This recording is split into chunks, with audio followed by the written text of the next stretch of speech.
Assalamualaikum warahmatullahi wabarakatuh. Saya Liadi Marianti dari kelompok 1 akan mempresentasikan tentang tinjauan umum sistem informasi akuntansi. Definisi umum sistem informasi akuntansi dapat diartikan sebagai suatu kegiatan yang terintegrasi yang menghasilkan laporan dibentuk data yang memiliki arti bagi pihak yang membutuhkan. Tujuan sistem informasi akuntansi yang pertama adalah guna memenuhi setiap kewajiban sesuai dengan otoritas yang diberikan kepada seseorang. Yang kedua, setiap informasi yang dihasilkan merupakan bahan yang berharga bagi pengambilan keputusan manajemen. Yang ketiga, sistem informasi diperlukan untuk mendukung kelancaran operasional perusahaan. Perbedaan data dan informasi. Data adalah suatu penjelasan, keterangan, maupun sesuatu yang memiliki nilai atau harga bagi seseorang yang kemudian dijadikan sebagai masukan bagi sistem informasi. Sedangkan informasi adalah data yang diolah kemudian menjadi bentuk yang lebih berguna dan lebih berarti bagi yang menerimanya. Komponen dan subsistem informasi akuntansi. Yang pertama adalah komponen SIA.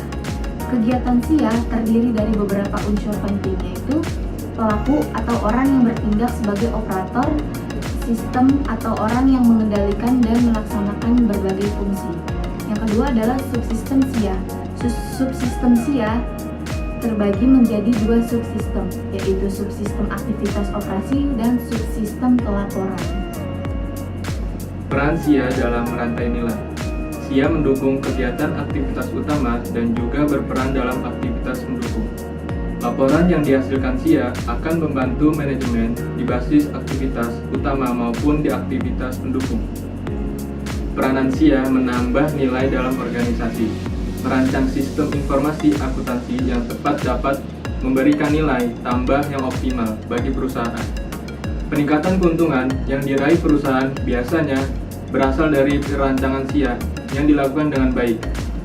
Peranan SIA menambah nilai dalam organisasi.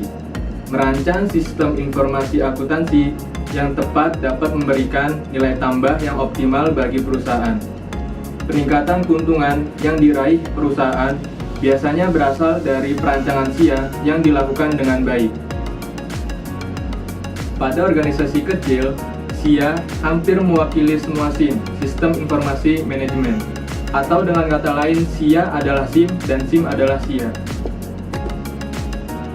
Transaksi yang diproses oleh sistem informasi itu ada dua. Yang pertama itu transaksi keuangan yang merupakan aktivitas ekonomi dalam subsistem perusahaan atau kejadian yang terjadi pada unit perusahaan yang memiliki objek pengukurannya dapat dinilai dengan nilai mata uang serta dalam sistem akuntansi dapat mempengaruhi laporan yang dibuat. Yang kedua, transaksi non-keuangan dapat diartikan sebuah kejadian yang diproses oleh sistem informasi manajemen yang memiliki makna lebih luas daripada transaksi keuangan. Oke, untuk bab selanjutnya di sini saya akan menjelaskan tentang tinjauan menyeluruh proses bisnis. Pemrosesan transaksi mengenai dokumen dan prosedur.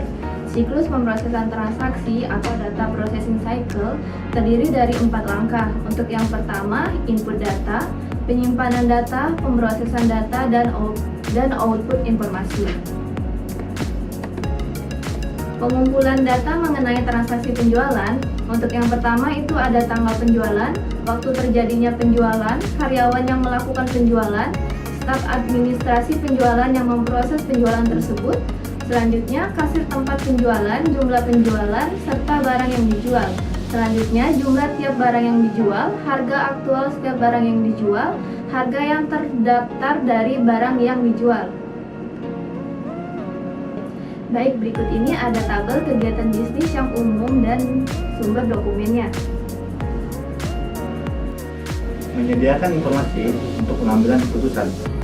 Fungsi kedua SIA adalah menyediakan informasi yang berguna untuk pengambilan keputusan bagi manajemen. Sementara informasi yang disediakan SIA terbagi dalam dua kategori, yaitu laporan keuangan dan laporan manajerial. Laporan keuangan sebenarnya didesain bagi pihak luar dalam mengambil keputusan untuk memberikan kredit atau berinvestasi dalam organisasi. Oleh karena itu, bagian ini memberikan gambaran umum tentang beberapa jenis laporan manajerial yang terus disediakan oleh SIA. Pertimbangan-pertimbangan pengendalian internal. Fungsi ketiga SIA adalah menyediakan pengendalian internal yang memadai untuk mencapai 3 tujuan dasar berikut. Yang pertama, memastikan bahwa informasi yang dihasilkan oleh sistem dapat diandalkan. Yang kedua, memastikan bahwa aktivitas bisnis dilaksanakan dengan efisien dan sesuai dengannya. Dan yang ketiga, menjaga aset-aset organisasi termasuk data. Saya Sahid dari kelompok 1. Saya Alif dari kelompok 1. Saya Henry dari kelompok 1. Saya Lia dari kelompok 1. Sekian Sekian pertanyaan pertanyaan kami dari kelompok kami. Kurang lebihnya mohon dimaklumi. Terima kasih.